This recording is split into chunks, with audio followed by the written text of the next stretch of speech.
the relationship between these kind of practices of concentration, because we cannot stay 24 hours with Baba. Very easily we get distracted. So we use different kind of tools to have the mind focus. The distraction is of two types. The distraction on the surface level. For instance, you are interested to do something, but you are distracted. You want to do computer, or you want to watch TV, or you want to sit here in satsang. You are very much interested to do it. But what happens is, when you sit here and when you are trying to listen to it, suddenly the thoughts will go, or you may be thinking of something else. What will happen there in the room, and what happens here, and what happens there, what is happening there in my at home, or you may be distracted by sleep. There are so many distractions. To the activity, even though our interest is there, our natural focus is there on particular object, particular work. Because of our past habits, these habitual distractions will become. Even though if you sit in Dwarkamai and you enjoy it so much, still at one point that the thoughts go. If you watch, in fact, you are not interested in the content of the thoughts. Because of the habit, it goes. And by practicing something like a concentration or a meditation or whatever it may be, a mantra, these can only solve, this can only remove that habitual distraction on the surface level. But at the bottom of it, there is the essential focus, which depends upon our main interest and our goal. And whenever that I talk in the satsangs, I talk about that only. Because the other things that are rampant in the market, these practices, how to control the mind, how to control this and how to control that. But they only work on the surface level. And if this deeper this focus is intensified, the interest is intensified and the emotion becomes stronger, then even without any practice, even the surface distraction will also be removed.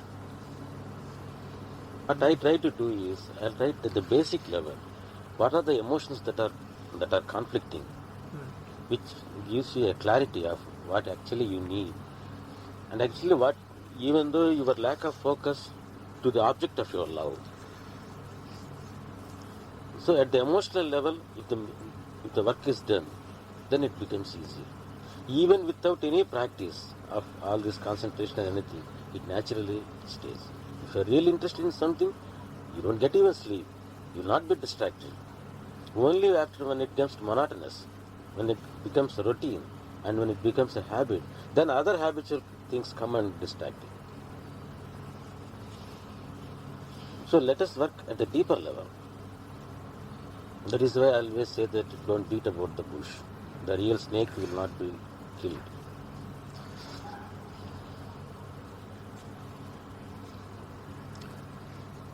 Guruji, when sitting in Dwarkamai and I'm looking at Baba's picture, the feeling of love is there, and the thought comes up, will come, I love you, Baba. And then I was thinking about it, and it was just coming, thinking, well, what is it I love? About Baba, I don't know the man, and what I was loving, it seemed, was the love. And I asked myself, well, what is it you love? I love the love.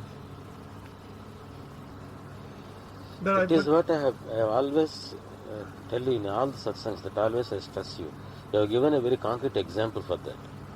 I always say that you only surrender to your own sense of fulfillment and not to Sai Baba at all. It seems as if that you are loving Sai Baba and you are surrendering to Sai Baba and you are following him and all this stuff. But what you are doing is your own sense of fulfillment. Yeah. Why you love Sai Baba is in the Sai Baba's presence in the Dwarkamai that you get the sense of a peace or fulfillment and whatever you call it. You are happy. Because he causes it, you think that you love him. Right. If it doesn't give you that happiness, you no more love him. Right. Because what is there? Why you have to love Sai Baba? As you told, you do not know the man. I don't know. Whether you haven't met him and you have any personal connections with him. So it seems too unreasonable and irrational simply to say that I love Sai Baba. Nobody can love. We only love what he triggers in you. Right. Because you already love this, because he triggers it, when it expresses outwardly, you say that you love Sai Baba. Because you do not, if you say that I love my own love, I love my own peace, means it is too abstract. If at all you love it, even though that you love it, it won't come. It comes only by that trigger, and you give it to him. And the expressions take different forms. And actually when you are experiencing that, you need not say I love Sai Baba and I love Sai Baba. You simply love it. You You love him, that's all. You love him. And how it expresses the intensity, it depends upon the need also. You will love coffee. In fact, you don't love exactly that coffee, that stuff. That stuff which the stimulation and the taste which it produces in you. What you love, in fact, is that stimulation which comes through coffee. Even though that you love coffee and you may take it twice or thrice or 10 times a day, now it is very cold. Now you need some warmth. The need for stimulation and warmth is more now. Now you always love to have a cup of coffee. And when a cup of coffee is offered to you, how you hug it and how you show it? You just touch the cup. Why you are touching the cup? Not because you love you love the cup, the warmth that you take into the body. Like this, and then put it like this, the coffee, and then slowly, like that, as if you take the whole warmth of it. The colder it is, the better the expression. What exactly you are loving, is that the coffee or the cup? So these are the expressions that we use. Sometimes when you go, at one time that you may not feel so much love in Dwarka. At one time you may not feel so much here when sitting in satsang. And another day you may feel the intensity. The next day you may not feel it. It all depends what you have done in the day and what emotions have come up and with which that you are trying to fight out, and in the cold or heat of it. When you come and then when because of the need is there, that you take it and you experience it avidly.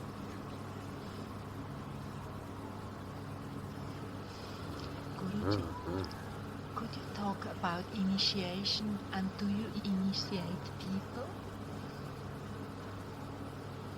In the normal sense of the word initiate, yes I do. And in the esoteric sense of the word, I don't. I initiate you. For instance, I want you to go to Dhamanagar tomorrow. I am initiating you to go to there. Initiate means to trigger, to push, to give a direction. To introduce. And with regard to initiation, like blowing a mantra into your ears, that I won't do. Or initiation by through the 7 rays, these things I don't know.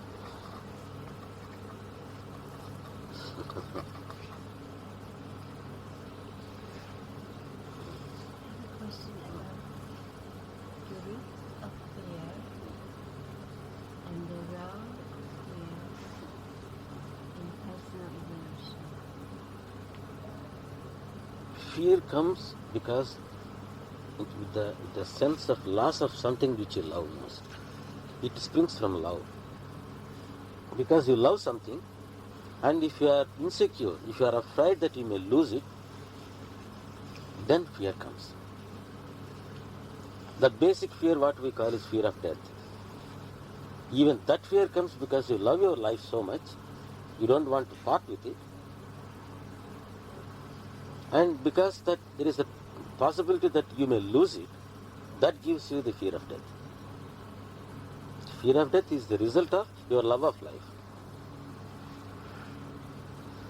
In all the fears at various levels, even in our daily life, that fear is the outcome of the thought that you may lose something which you love very much.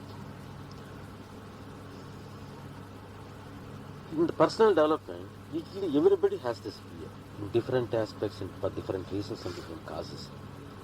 But when the fear comes, the fear at the personal development level, it acts like an impediment, because the personality doesn't unfold, grow easily. When it tries to grow is when you have an anchor, a sense of security. A child grows fast, but child is very timid. Usually she is afraid even to go out of this, to go alone, to stay alone, to eat alone, to go to bathroom alone. See how many fears a child has. But she has the anchor, the mother, the father. The security is there, the sense of security. And that sense of security coupled with these fears, so these fears are expressed or they are worked out in such a way that it is able to work out, able to connect with different people, able to adapt itself to the environment freely because of the security which it subconsciously experiences. The fear doesn't become an impediment.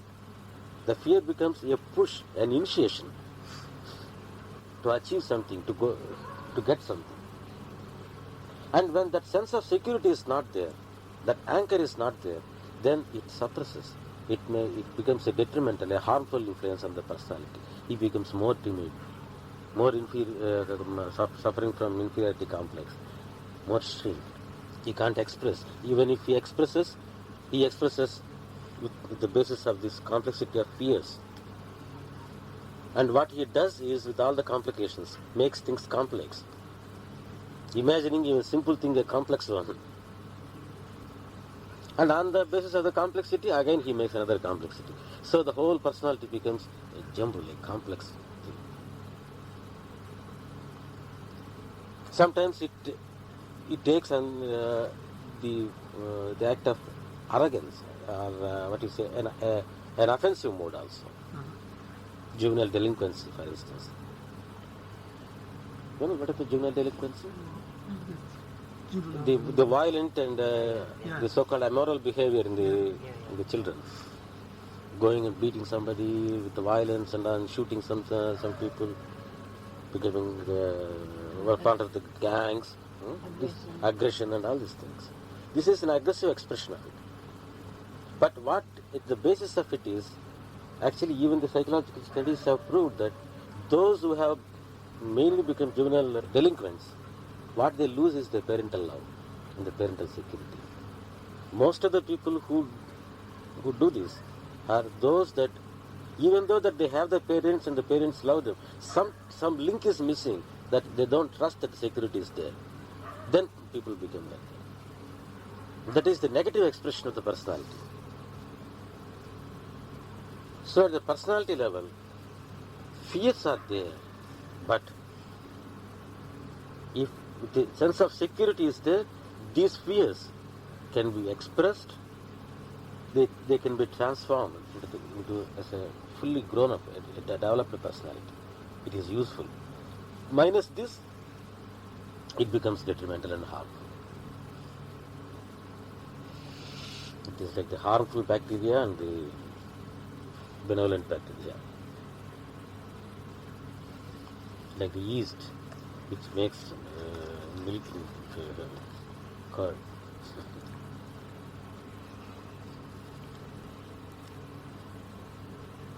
At the grass level, it is true that the milk is broken, it is spoiled.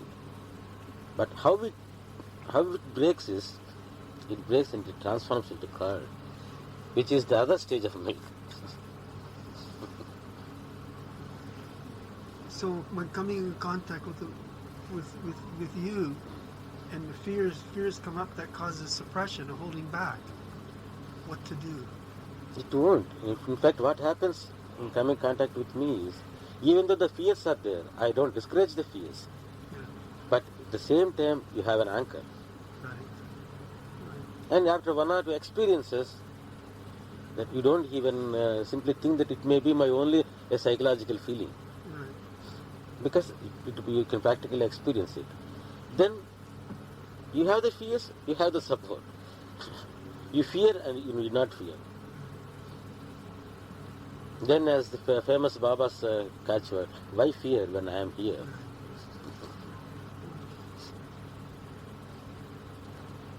But there is different type of, maybe it's the same, but the fear occurs in people who have also very strong parental connection, but perhaps overpowering parents.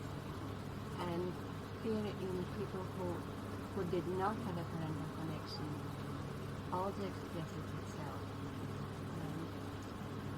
And there is this whole range of fear which is totally illusionary, which does not have any basis in reality. A fear of any change, fear of any, in fact, any unfolding. That's fundamental. Yes, that is also there. And in fact, I have given you only one example of how a child and the anchor that for juvenile delinquency. But even with those that who have with the parental love, still the basic fears are there. For instance, because she is the child, as long as she remains as a child, the parental protection will be there. So if she grows up and if she transforms, if she changes into an adult, the one that the parental affection, the security which she is getting, he may lose it. So there will be subconscious resistance even to grow. This is also another example. So the fears manifest in thousands and millions of ways, depending upon the environment and the personality. And this fear of, not the fear of changing, is also so basic because it is so common that a known evil is better than an unknown evil. Even though that our present position is in evil, it is not happy, but next step we do not know whether it will come or it will be even worse. So this security, this sense of security again, which holds to the past evil, to the old evil. Even though that he doesn't know that what is going to come may be good also, but he doesn't want to take chances. So he sticks to it.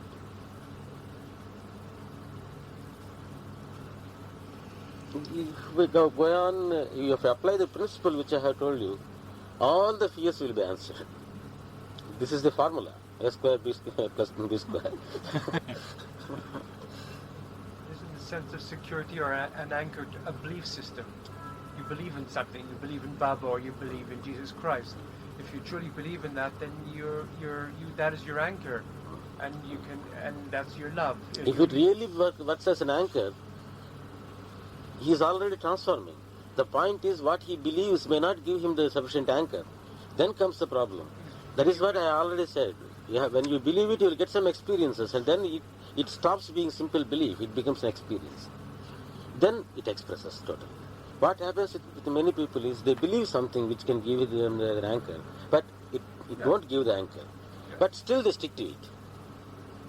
And There will be more even. Not only the normal fears, the fear even to lose that belief. To lose that belief, If it really, that so-called anchor is really giving him anchor, then there are no fears at all. That is the healthy development of the personality.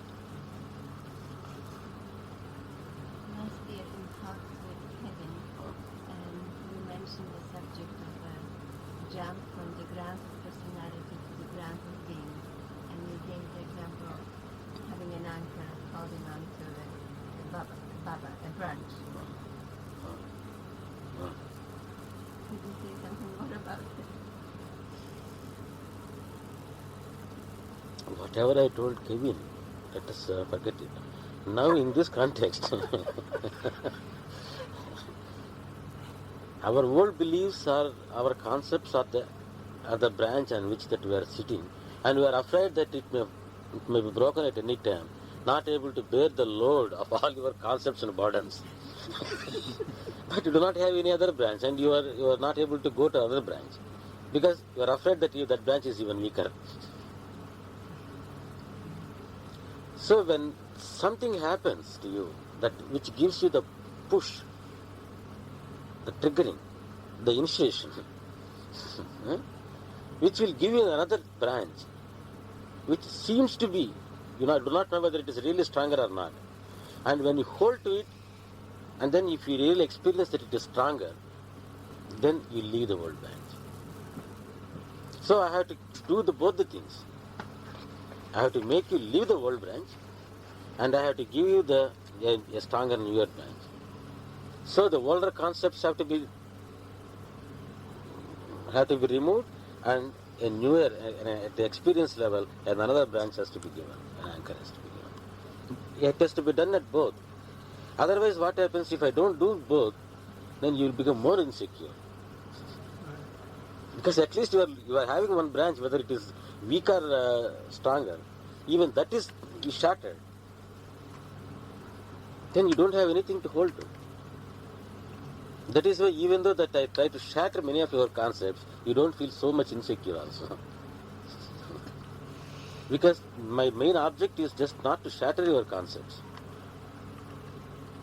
That is the basis of your present being, your present personality, which is giving you frustration, unhappiness, or whatever you call it.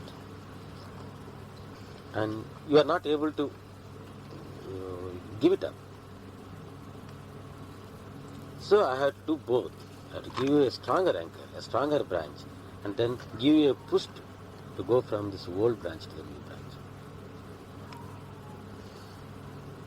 And all my satsangs, the motive is that. My main object is to shift you to a stronger branch. I am not interested whether the old branch is good or bad.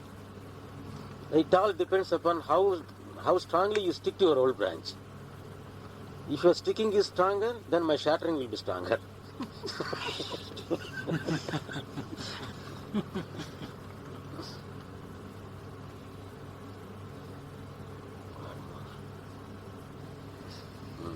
What's the tortoise in Dwarkamai in the middle of the floor? What does it represent? That stone you see in the photo, the cross-legged photo, Baba is sitting on a stone like this. Yeah. You see this? Yeah. That stone used to be there on the spot where the tortoise is there. When they are trying to expand the hall, and then they shifted the stone to the back, just in order to make a mark, to mark that the stone was here before, that they have put the tortoise. Tortoise is in the Hindu mythology. The tortoise is the one that which holds the whole earth, the whole universe. It is the bottom of it. The other sacred symbols cannot be touched with our food. It is defiling them. So it is already underneath the whole ground. So there is nothing wrong even if we step on it. So that is the safest symbol, the safest sacred symbol, which cannot be defiled by our touch of our food. That is why it is there. He didn't always sit on that stone. No. He never used to sit on the stone. He used to sit at the place where the photo is now, the Dwarkamai photo. Only once he sat on it. Before, the devotees used to wash clothes on the stone. You see the Dwarkamai main portrait there? That is his usual pose. That is how he used to sit the whole day. You have this photo, the smiling Baba photo. In one of the books I came across the description that Sai Baba used to sit facing south. Yes. Now the photo is facing south. And what is the meaning of there seems to be some meaning in facing south? Nothing. Do you know? Because that is the only convenient posture where he can sit in the masjid. Where else he can sit? It so happened that the Dhuni is now situated in the Ajnaya. That corner in the Hindu conventional architecture, the fire has to be, even the kitchen and everything. The southeast corner.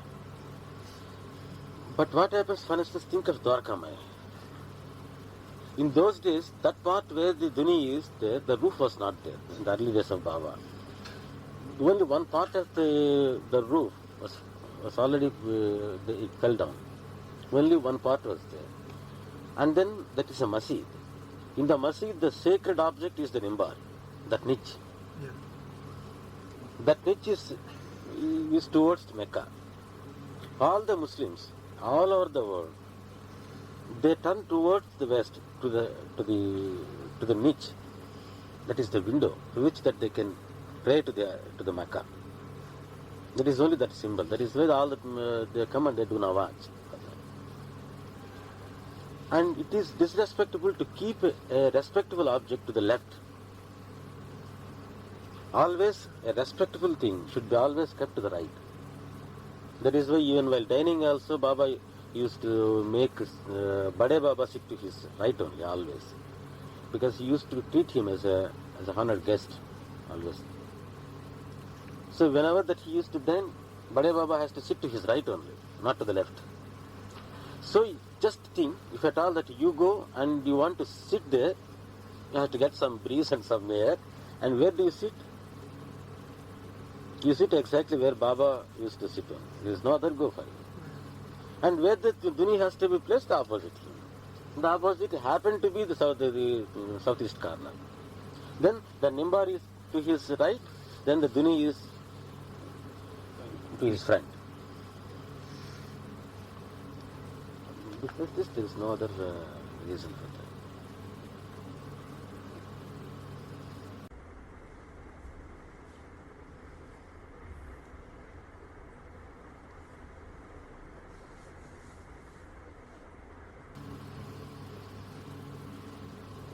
Was there his favorite direction? Did he have a favorite direction? As far as we know, he doesn't. A saint of that stature doesn't have a discrimination of directions because he feels all directions. He is facing all directions and he is there everywhere. That was his experience.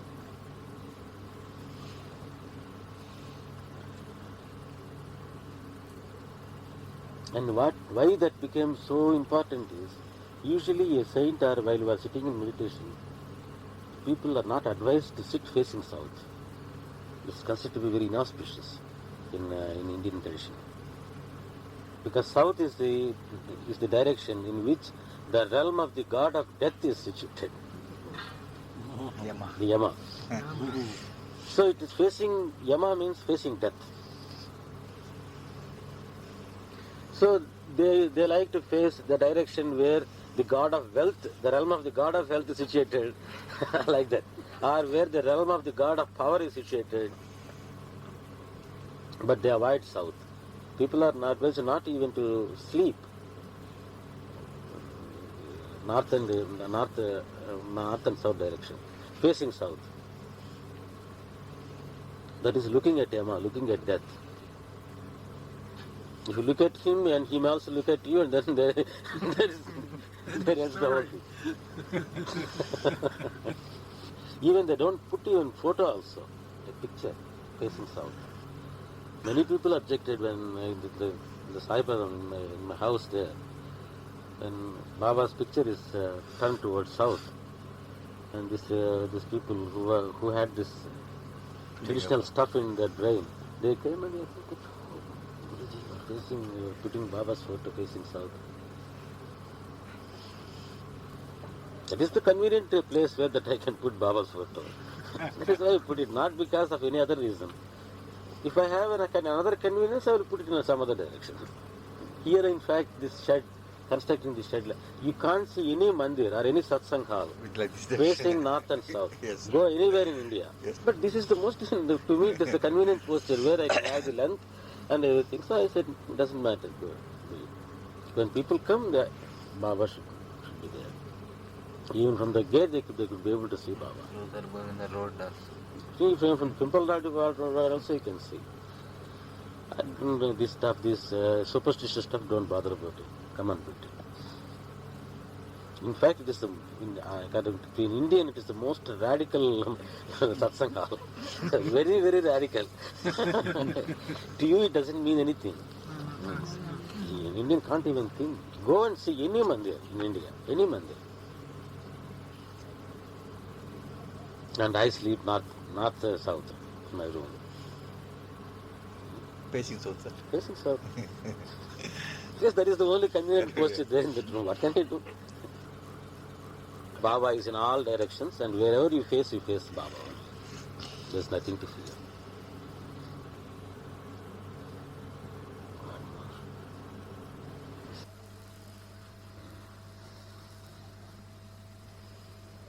Every child has a first memory. Huh? We have first memory. The child, the time when the child becomes conscious and has a first memory.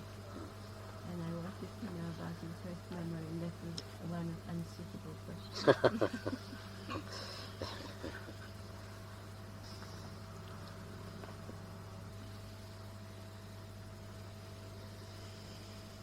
The first memory is the memory of my own existence.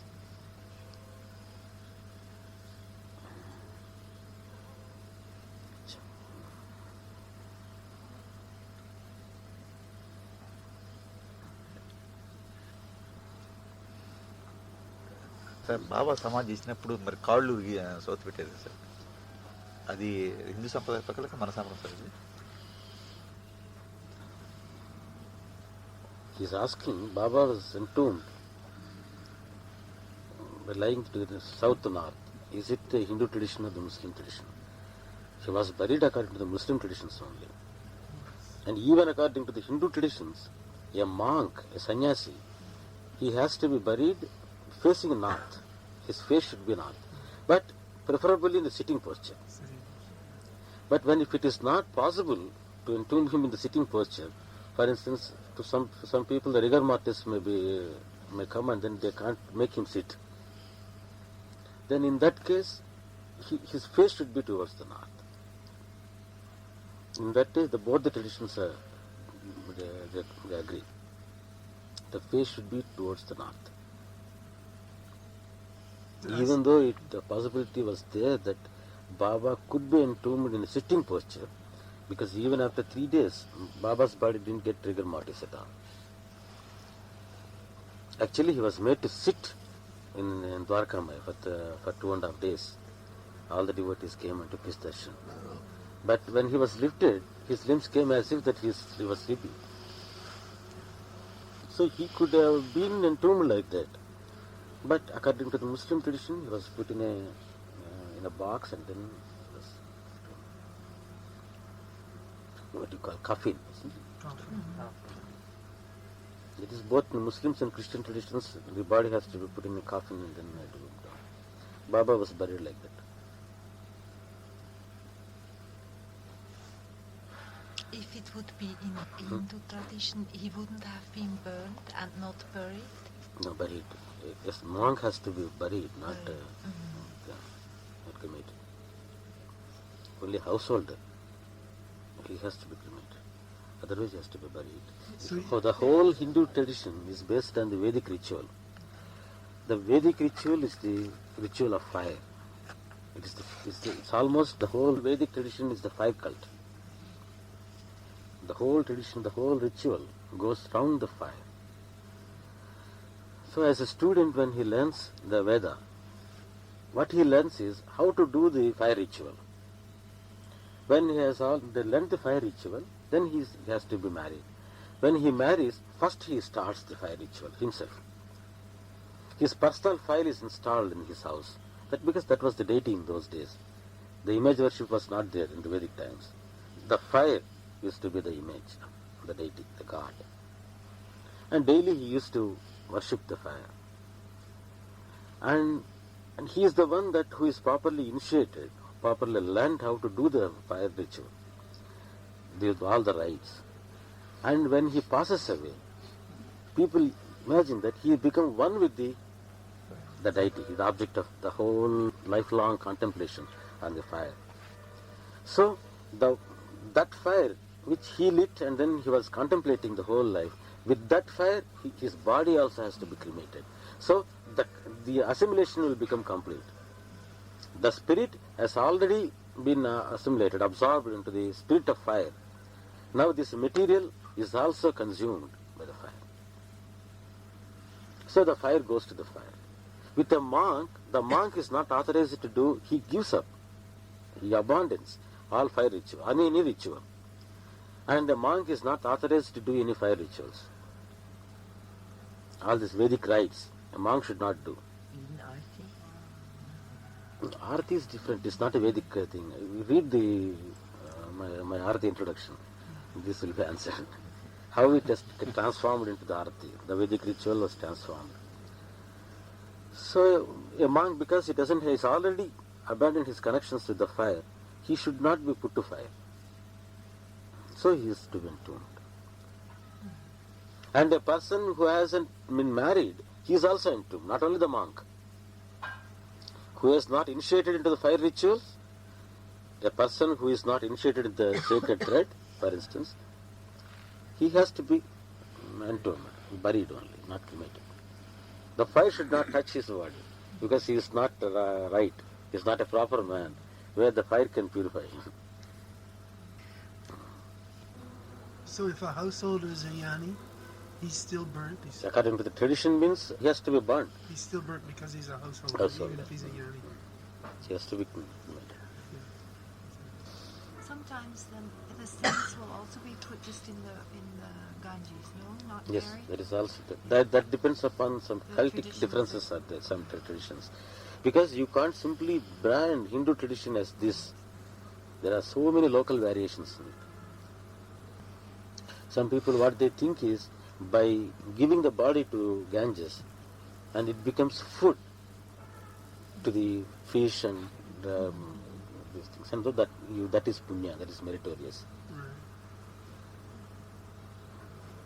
When I was asking you before about saying, Baba, I love you, and then seeing that it's the love that I love, it's the love that I'm loving, Yes, the experience of love, the experience of love. the Yeah. concrete love, the concrete experience of love. Right. Before also you loved your love, but it was not expressive. It cannot be experienced. It is not coming out. So in his presence, he triggers it. Right. And then, are you saying then when the need is great enough, then that will be continual? Or is it just by coming in contact with it again and again? Because Because once it triggers, it comes again and again. it comes again and again. But some very rare cases, what happens is at one time it triggers, and if it is not able to cater to all the needs of our basic being, Yeah.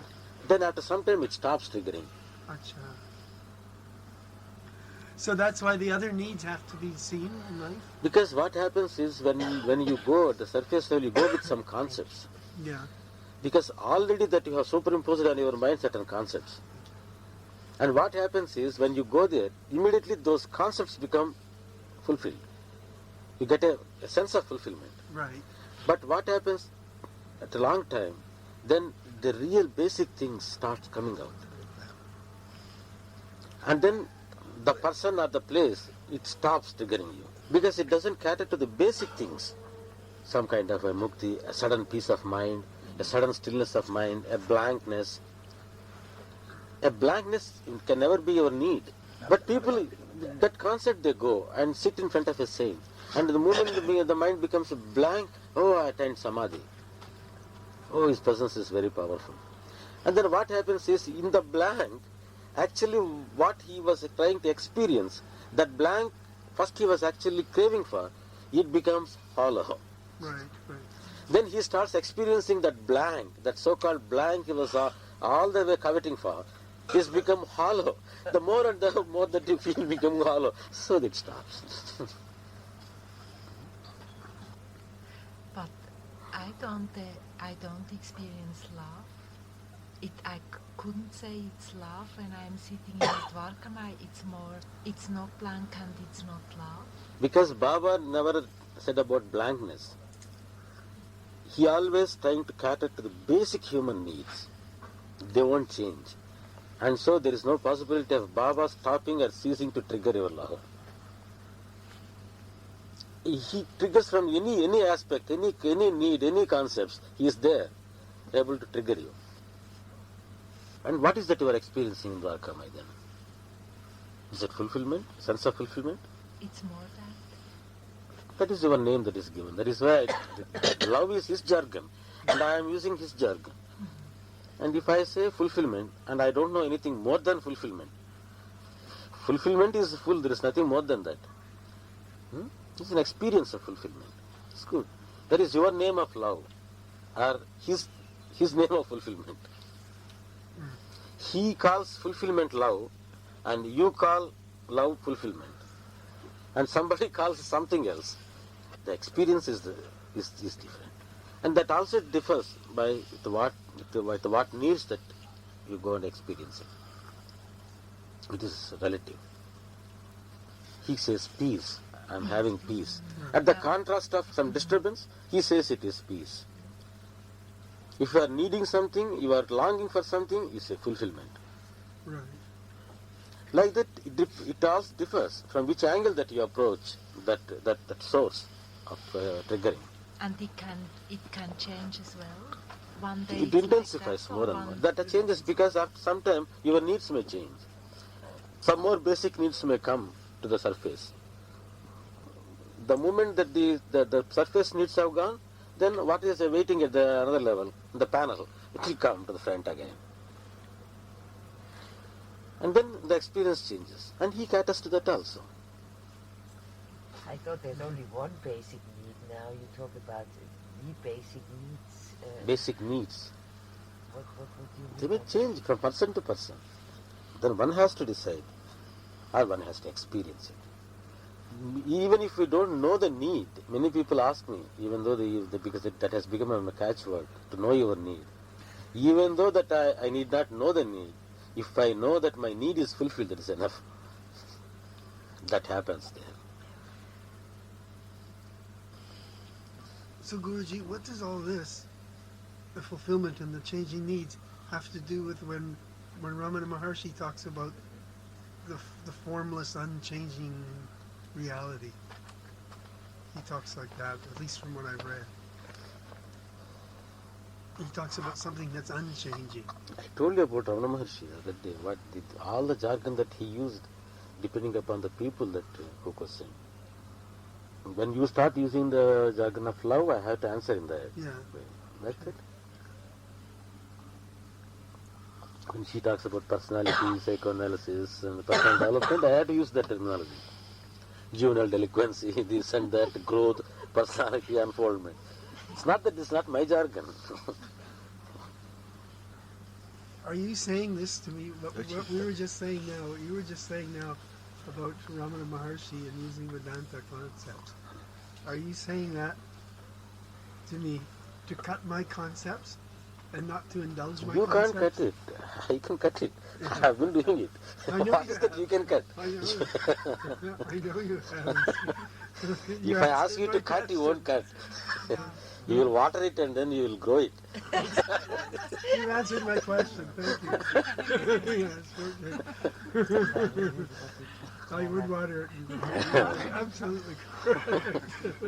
The other day we were No, talking. why I tell you about Ramana Maharshi is people simply ask why when he said unchanging, that terminology. Yeah. That is why I told you don't go by what he said. How he did. His concept of Arunachala, did it change? Or Arunachala ceased to give that sense of fulfillment to him after some time? He lived lifelong there. And till to the end, even when he was passing away, he was listening to the chanting of Arunachala. Arunachala, Arunachala, and he passed away. Yeah. And where is the connection between know yourself, Atma, Paramatma, and Arunachala and chanting of Arunachala, like our chanting of Sai Baba here? If you feel that it is it's all Bhakti Marga here, doing jap, bhajan and all these things. No, read the life of Ramana Maharshi. He passed away amidst the chanting of Arunachala. And it was one of the things that he loved most. There, the thought even doesn't come to your mind at all. In what way all these things come to? This is a Jnana Marga. Jnana Marga. What Jnana Marga it is? Come on, tell me. You go around the hill, what Jnana Marga it is? Huh? Jyoti, you go and look at Jyoti and right in front of Ramana Maharshi Mandir that you lit the Jyoti at the 6 o'clock, and then all the people looking at the top of the hill and looking at it. What is the connection between who am I inquiry and that Jyoti? Can you tell me? Why you don't think of all these things? Simply you are come with preconceived ideas. Because you have been told that Ramana Maharshi is Jnana Marga. He always advocated Jnana. He is an Advaitin. So even when you go there, and even when you see around what is actually going on there, it won't disturb you. But giving an arati to Sai Baba and people singing arati disturbs you. This is all traditional stuff. It's all bhakti. You can go and touch the thing. There is no orthodoxy at all here. And because of inconvenience, now people are not going up and then garlanding Baba's statue. But in those days, about 10-15 years ago, all the people used to go up, climb the Samadhi and then used to garland personally. 85 years, sir. We used to give a bath also to Baba. There's no that untouchables, this religion, that religion should not touch, and these concepts are not there. No Brahmins and non-Brahmins concept here. Especially in Sayana, you don't see any even the slightest symbol of a tradition. You don't see a picture of a deity anywhere around me. But still the concept comes, devotional path, bhakti marga. They're doing bhajan here. Think. What I am saying is, be open. Yeah. Let not these things disturb you. When you go to Ramana Maharshi, you go to him in order to help, to receiving help from you for your inquiry. You won't think of it. But subconsciously what you want, you require is his help, his grace, for the speedy inquiry, for the speedy realization of your inquiry. So your mind is on the grace of the Sadguru. Now you come to Sai Baba. People are worshipping as they like. As the symbols which at their disposal are available to them. Why do we bother about these things? If you come and say that it is my tradition that I have to salute him like this, oh, hello, Sai Baba. How do you do? Good, say that. But that is also a tradition, that is what I am saying. If you don't want to say that if doing namaskar is a tradition and you should not do the ritual, then saying hello and then doing like this is also a tradition, a habit, a ritual. Why you have to say like this? And why have to shake your hands only? Come on, think. Because you are in the tradition, you have been born in the tradition, you won't question them. They become so natural to you. And here to the people, bowing down is so natural. That is the natural expression which is available to them. Don't be distracted by these outer forms. They have nothing to do with the thing which you are seeking from Sai Baba. You say, who am I? You know all I. Your I, everybody knows. But that is not what Bhagavan was mentioning, referring to. He was mentioning to the real I in his words.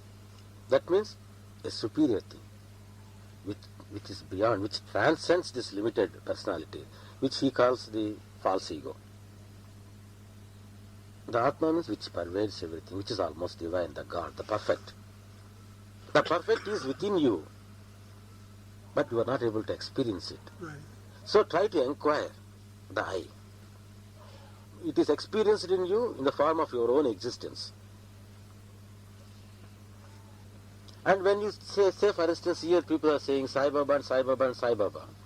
What is Sai Baba? Sai Baba is an equivalent of that I, that great I. Yeah. He said, I am moving in all the creatures. Whoever thinks that Sai Baba is only this 5.5 feet body, they haven't seen Sai Baba at all. You think you and I are different, but in fact we are all one. This is all the things Baba said. So the real Baba is here. How he is, we do not know. So when you are chanting Sai Baba and Sai Baba, you are already making an inquiry. What is the nature of Sai Baba? Where is the Sai Baba? And calling the Sai Baba. Calling. Baba, Baba, Baba, and calling. One that which is not visible, you are trying to make it visible. That is calling. You don't think that you are Sai Baba. So it is easy for you to know something which transcends you, your greater self. When we are already at the lower self, the experience of the lower self, it is very difficult to catch hold of another thing. So if people can cleverly, even though without their being conscious of it, what they do here is a kind of self-inquiry only. But I don't call it self-inquiry. I call it Sai inquiry. If at all you like a cooperation, comparing notes between these two, let me put it like this. It's a nice way to put it. Very nice way to put it. When you put something in front of you, which is directly experiencing a photo of Sai Baba, which is in fact yourself, but is more than that. And that more helps you to realize that self. He is not only that. To you at the concrete level, he is more than that. He is yourself, and not only yourself, he is something outside also. And that helps you. Right, because he's something greater than yourself. That is what even Ramana Maharshi said. First you have to realize an outer guru, and he will make you turn into the inside. How the turning will come? It is not actually outward and inward. A link between the two. Then it ceases to be outward or inward. And that here naturally, spontaneously happens. I haven't explained this at any time to any of these people. Yeah. But what naturally happens is this. And that is why I don't consider that if at all any sadhana, any practice or anything which is going on here is inferior to anything. What is being given is the best which is being given. Even if you know it or you do not know it. I need not tell people that what you are doing is self-inquiry. They need not. What the experience is that is enough.